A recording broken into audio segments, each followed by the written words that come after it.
All right, it is 11 o'clock on a Thursday morning, and we are happy to be joined with JD and Clay, Guns in the 701. We're back in the Crosshairs once again. Good morning, gentlemen. How are you?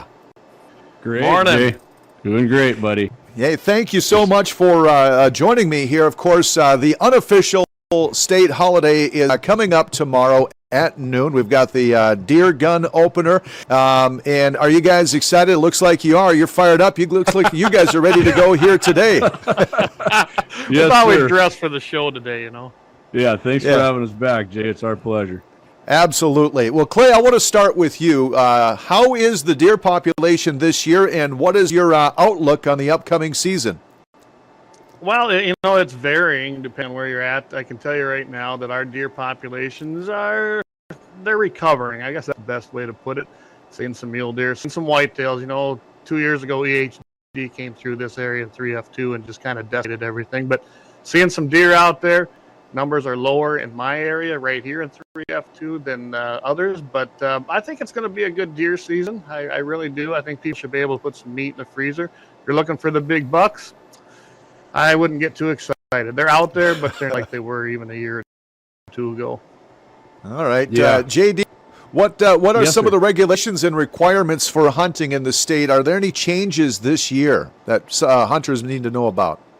No, Jay, that I'm fully aware of. No, there isn't. I looked at the proclamation. If I missed something, I apologize. But I think actually there is one, Jay, that comes to mind. You can actually hunt deer now with a 50 caliber BMG. So.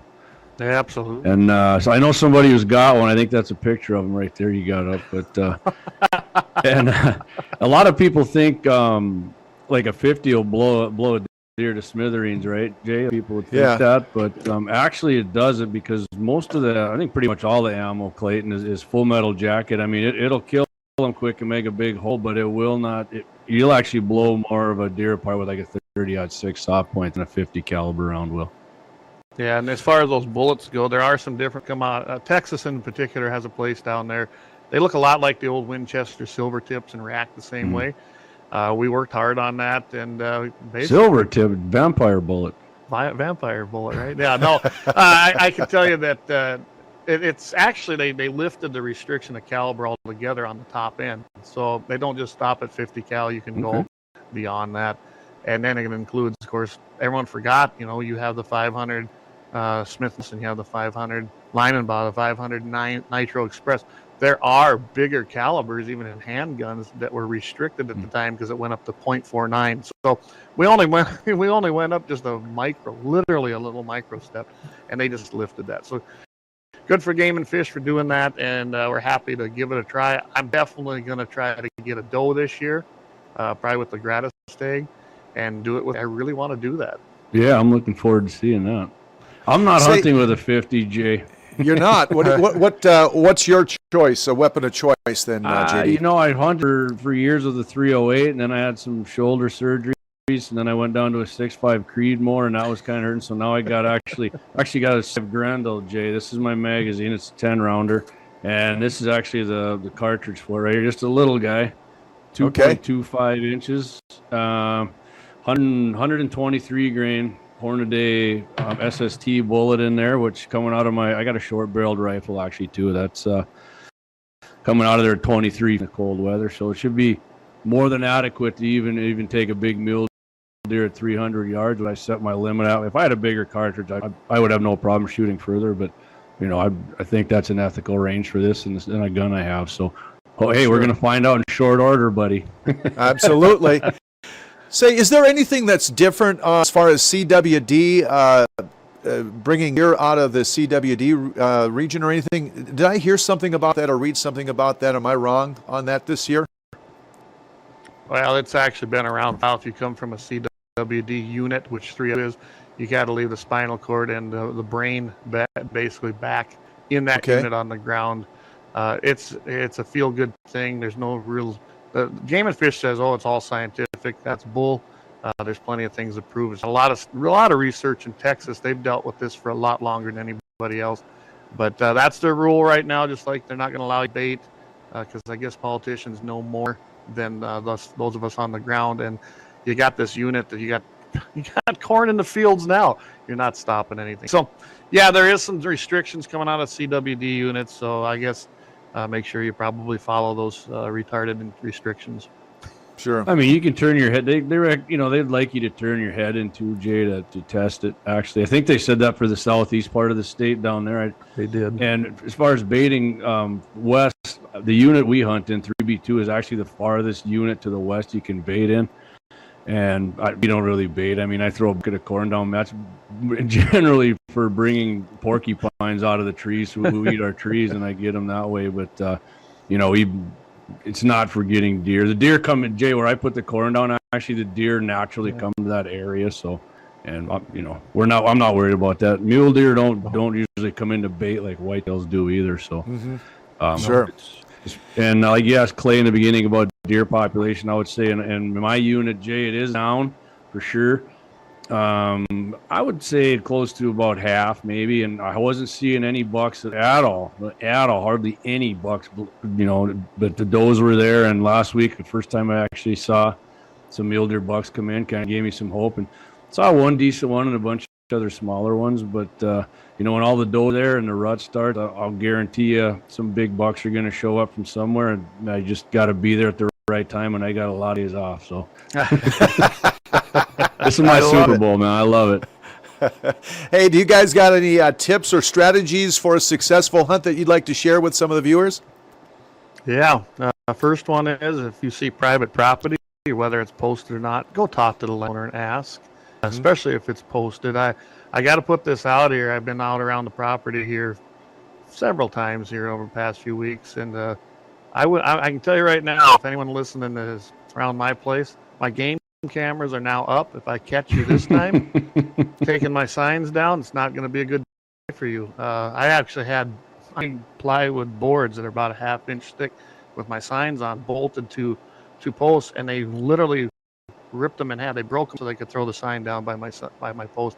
Pretty pissed off yesterday when I went around and seen that. And there's no sense in that. That just makes it bad for everybody, and I'm not holding every hunter responsible for it. But please, if you're hunting private land, there's no reason not to ask. And if you don't ask and it's posted, don't go on it. It's that simple, and don't destroy other people's property. So that's a big one. As far as that, get out there, walk, have some fun, take your kids with you. I mean, there's nothing better than taking your kids with, even if they're not old enough to hunt yet, and get them involved and get them out there hunting and having a great time, enjoying family time with dad and mom.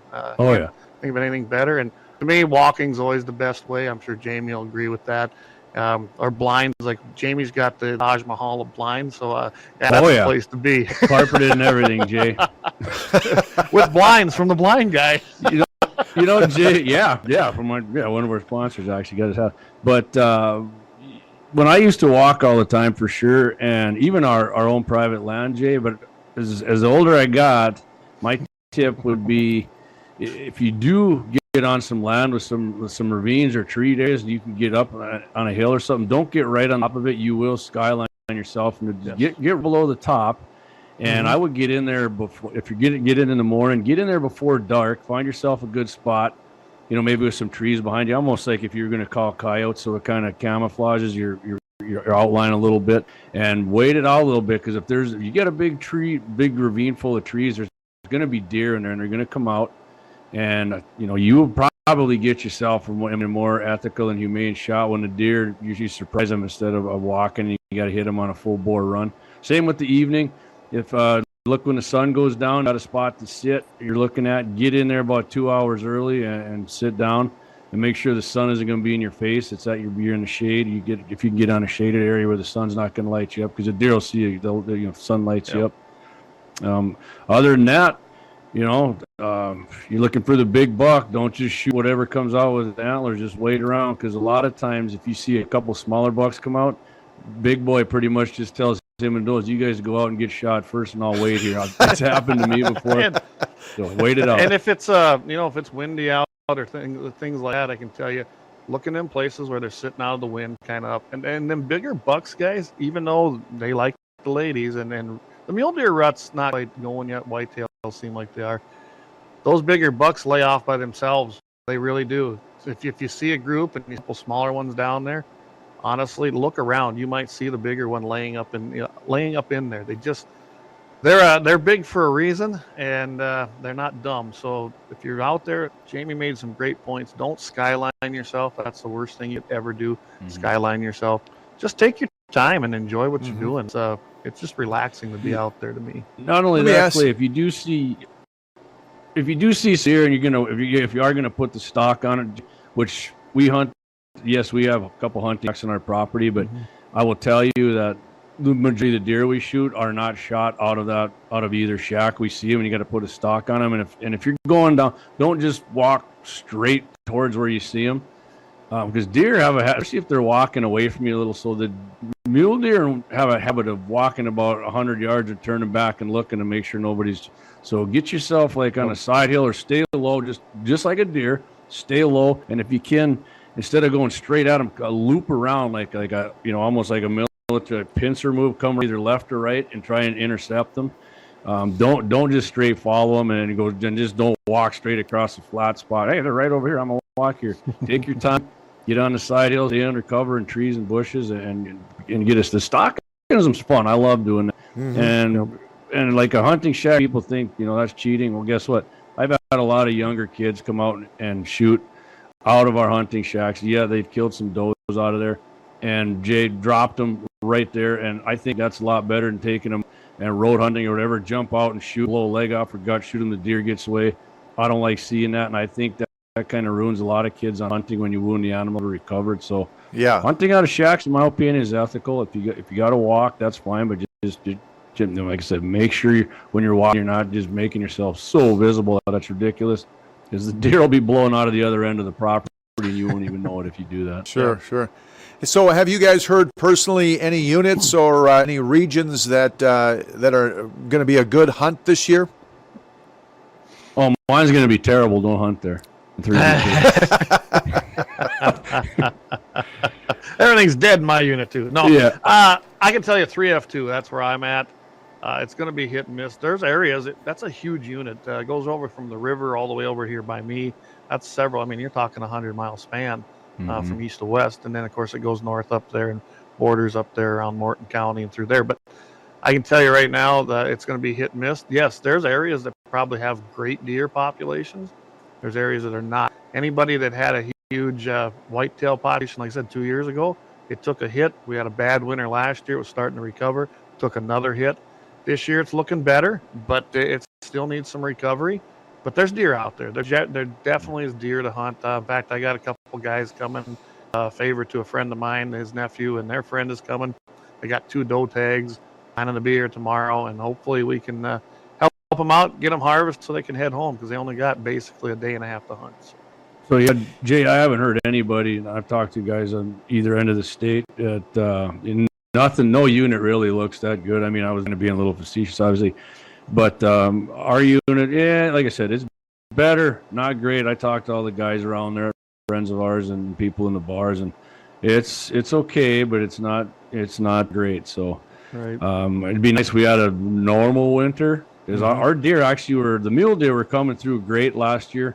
Through other than the whitetails, through the EHD, but that last storm hit, man, and that killed a bunch of mule deer off. Even, I mean, they were just out of gas and no more fat stores, and it killed a bunch of them.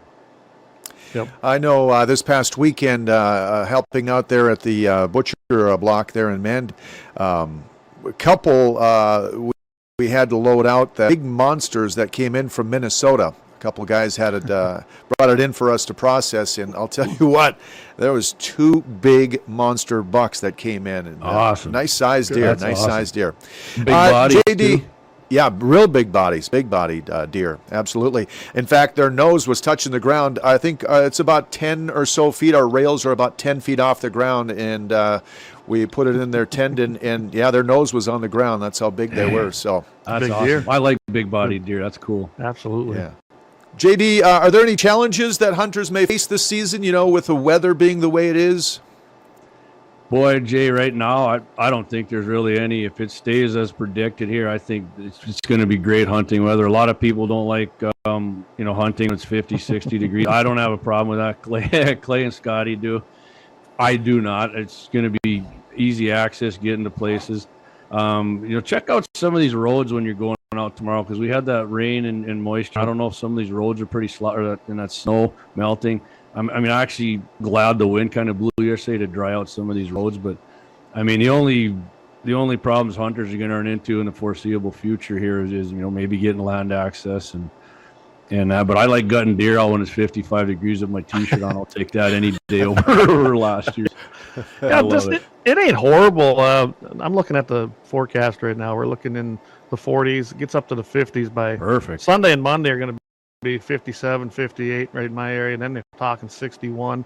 So you're going to have to take care of them. No doubt. I don't think the weather's going to be a deterrent this year like it was last year. This time last year, at least in my area, if you were walking, it was a chore because there was so much snow out on them pastures. Like my pastures, I don't overgraze them, and I mean, I bet there was 2-3 foot of snow on them, and it was a chore. So this year I think should be pleasant, should be a lot of fun. Weather's going to be great. Get out there, do some walk and get some exercise, and enjoy it. Enjoy the moment, guys. Not everybody has this opportunity. They really don't. Right. And I have the resources and what we got here. And remember, it's a privilege to hunt on private. I guess I can't stress that enough. It's a privilege to hunt private land. So please respect it. Like Jamie's talking, it's been wet around here. Don't go tear up section line roads. Yeah. And also, and I had a good discussion with some hunters here last week. They were actually driving quarter lines. You can't drive a quarter line if there's a road there or not. In North Dakota, it's section lines only that are considered public access. Do not drive them quarter lines. You're trespassing. Just so you know.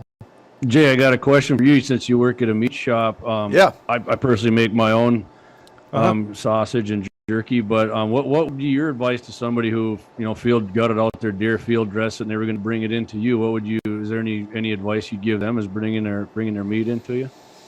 Well, absolutely. I mean, we do dress it there. I mean, we'll do skin there if it needs to be skinned. We could do that for an extra charge. The thing is when we bring these deer in, it's really a personal choice for the customer themselves. A lot of it, over 75%, I would say, or at least 65% of them are getting deer jerky made. A lot of sausage, don't get me wrong, there's a lot of sausage.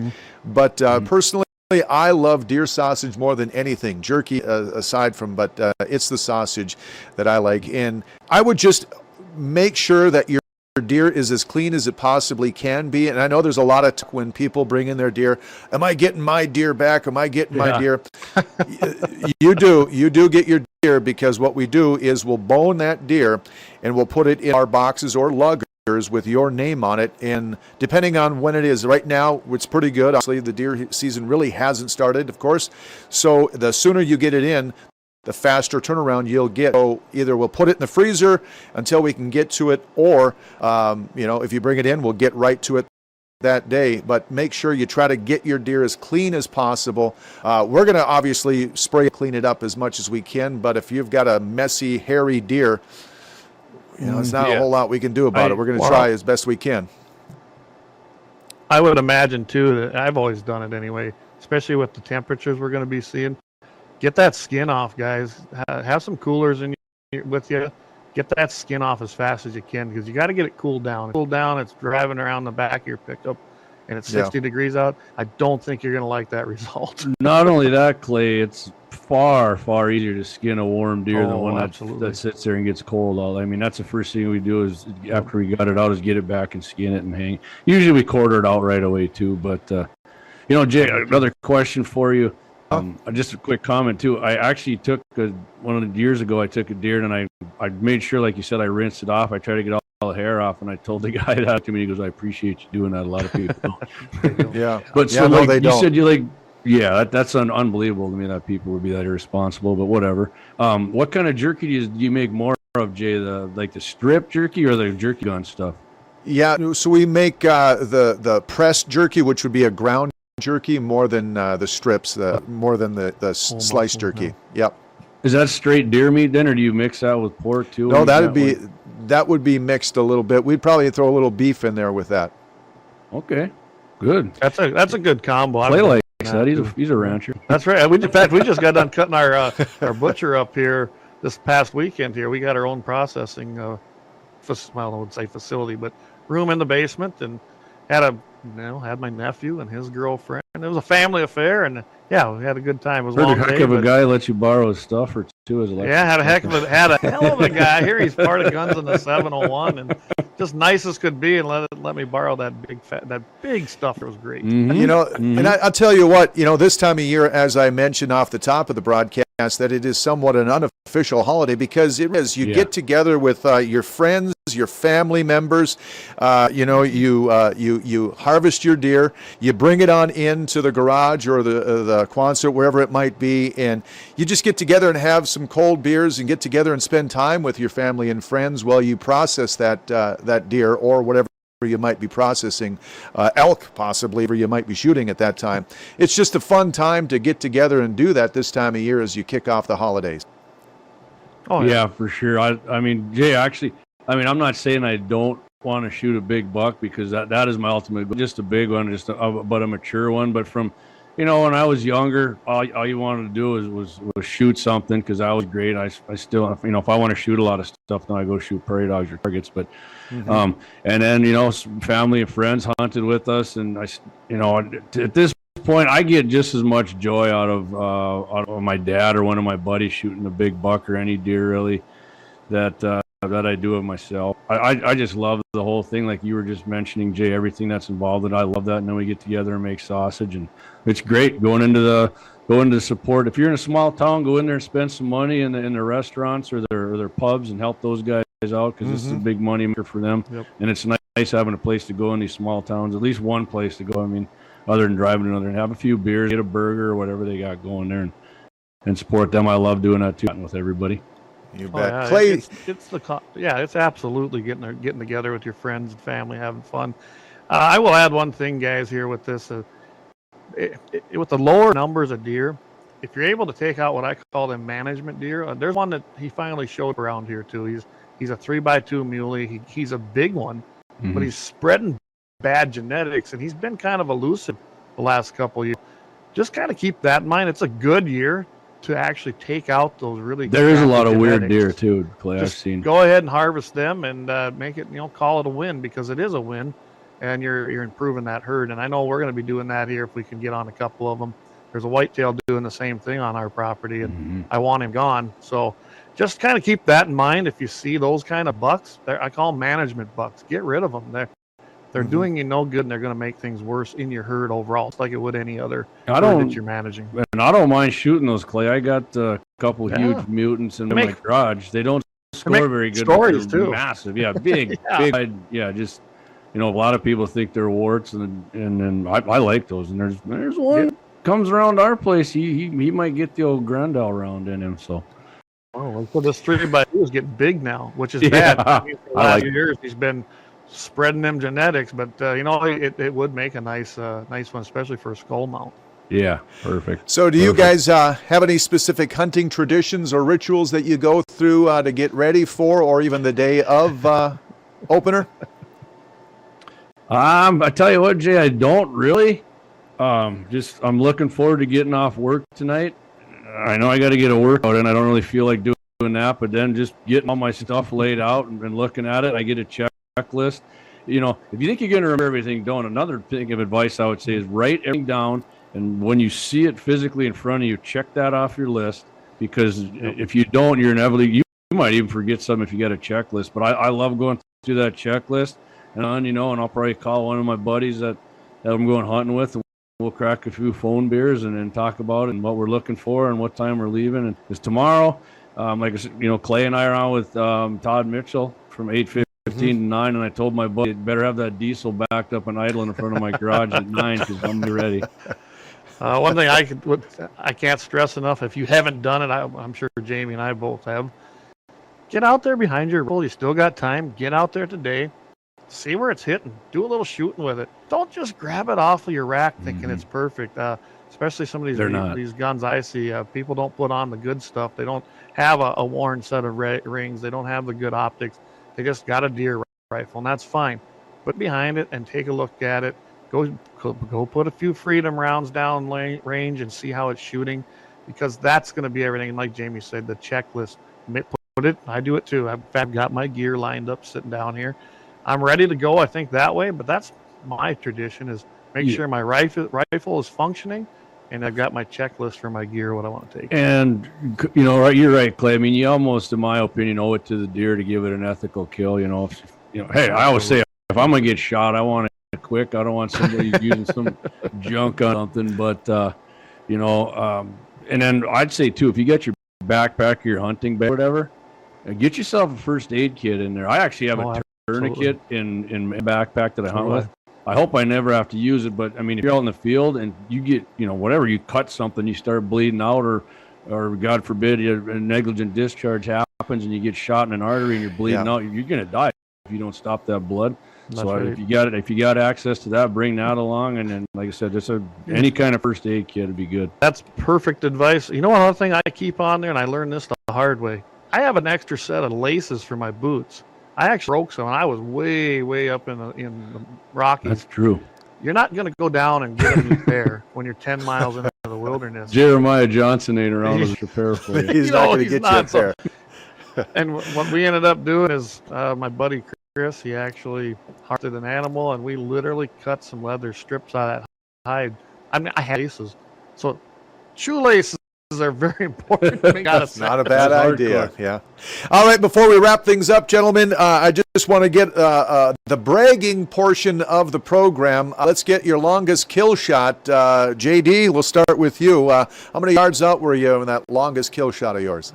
That was 425 yards, Jay. I've gotten two of them like that, and it was one shot kills on both of them. One whitetail, one muley. They're both hanging in my garage with the brass casing from their antlers. So, but yeah, and I wouldn't have took that shot. I mean, I shoot all the time, but I wouldn't take it if the wind was blowing really hard. I think one was like a 10-mile-an-hour wind, which is not a problem for him, and the other one was pretty calm. So, yeah, most deer I've ever shot though, Jay, have probably been 250 and under. Okay, yeah, and wind should be fairly calm tomorrow as well. Clay, what do you got? I have taken one at about 423 yards, according to my rangefinder. One shot. That's the one whitetail I have actually on my wall. I'm more proud of the one I did the last year. 63 yards, man.